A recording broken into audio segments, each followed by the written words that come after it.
Ada kabar besar nih buat dunia pendidikan Indonesia, wajahnya bakal segera berubah. Hari ini kita akan kupas tuntas sebuah peraturan baru yang jadi fondasinya, standar proses pendidikan yang baru. Yuk kita lihat bareng-bareng apa sih artinya ini buat kita semua. Nah, semua perubahan ini sumbernya dari satu dokumen resmi, Peraturan Menteri Pendidikan Dasar dan Menengah Nomor 1 Tahun 2026. Dan ini bukan sekedar omongan loh, ini beneran landasan hukum yang bakal jadi panduan baru buat sekolah-sekolah di seluruh Indonesia. Oke, jadi pertanyaan utamanya gini, ini cuma sekedar ganti aturan aja, atau jangan-jangan cara kita memandang ruang kelas itu sendiri yang berubah total? Ini cuma pembaruan administrasi atau sebuah revolusi cara berpikir? Ayo kita cari tahu. Oke, kita masuk ke visi baru pendidikan Indonesia. Nah, buat ngerti visinya, kita harus tahu dulu peraturan baru ini menggantikan yang mana sih? Jadi, ini secara resmi menggantikan standar tahun 2022. Tujuannya jelas, untuk ngejar perkembangan zaman yang makin cepat. Intinya tuh, ini, ada pergeseran besar-besaran.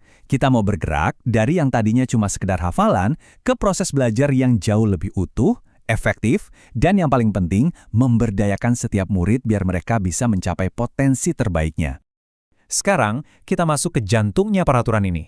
Ada 3 prinsip inti yang jadi fondasinya. Dan ini bukan sekedar kata-kata keren di dokumen resmi ya, ini beneran pilar yang bakal nopang semua kegiatan belajar di setiap kelas. Yang pertama, berkesadaran. Maksudnya apa sih? Ini artinya murid itu bukan lagi cuma jadi penerima pasif aja. Mereka didorong buat sadar, tujuan gue belajar ini apa ya? Punya motivasi dari dalam, dan yang paling keren, mereka bisa ngatur cara belajarnya sendiri. Ini soal kemandirian. Prinsip kedua, bermakna. Ini juga penting banget. Gampangnya gini, ilmu itu jangan cuma berhenti di buku atau di gerbang sekolah aja. Prinsip ini menekankan kalau murid harus bisa nyambungin apa yang mereka pelajari dengan kehidupan nyata. Jadi ilmunya tuh hidup dan kepake. Dan yang ketiga, ini dia yang mungkin paling mengubah segalanya. Menggembirakan. Siapa bilang belajar itu harus jadi beban? Justru sebaliknya. Suasana yang asik, tantangan yang pas, dan rasa senang itu adalah kunci motivasi.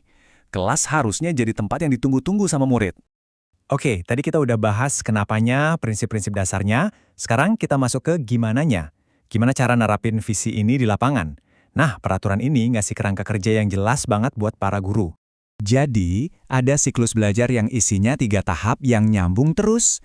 Mulai dari perencanaan pembelajaran, lanjut ke pelaksanaan pembelajaran di kelas, dan ditutup dengan penilaian proses pembelajaran. Ingat ya, bukan cuma menilai murid, tapi menilai prosesnya. Jadi ini kayak lingkaran yang muter terus untuk perbaikan. Nah, pas di tahap pelaksanaan, peraturan ini ngegambarin kelas idaman tuh kayak gimana.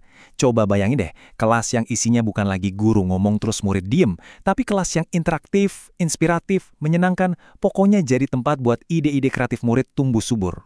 Konsekuensinya, peran guru juga berubah total. Guru itu bukan lagi sekedar tukang transfer informasi. Peran mereka berevolusi jadi 3 hal penting, sebagai teladan yang baik, sebagai pendamping yang suportif, dan yang paling utama, sebagai fasilitator yang ngebantuin murid menemukan jalannya sendiri. Oke, kita lanjut ke perubahan besar berikutnya. Kali ini soal cara kita mengukur kemajuan dan melakukan refleksi. Ini bukan lagi soal evaluasi satu arah dari atas ke bawah loh, sekarang prosesnya jadi jauh lebih kolaboratif. Jadi, coba deh lupain dulu bayangan kalau penilaian itu menyeramkan atau cuma buat ngasih rapor.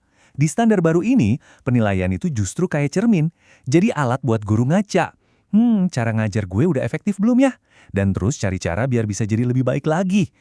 Nah, yang bikin refleksi ini jadi luar biasa adalah sumbernya. Peraturan ini benar-benar membuka pintu masukan dari mana-mana. Bukan cuma dari kepala sekolah, tapi juga dari sesama guru, refleksi diri sendiri, dan ini yang revolusioner, dari muridnya langsung. Suara mereka sekarang beneran didengerin. Jadi, bedanya kelihatan banget kan? Kita pindah dari model evaluasi top-down yang kaku ke model refleksi yang kolaboratif.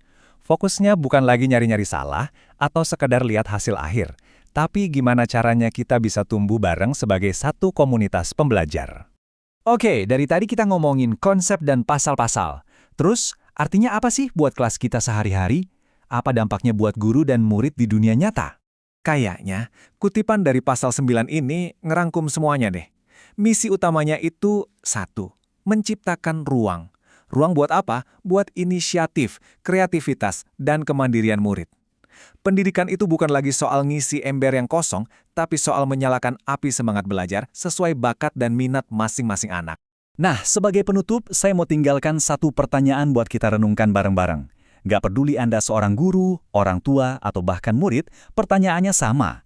Gimana caranya kita bisa benar-benar bawa 3 semangat tadi, mengembirakan, bermakna, dan berkesadaran ke dalam ruang belajar kita setiap hari?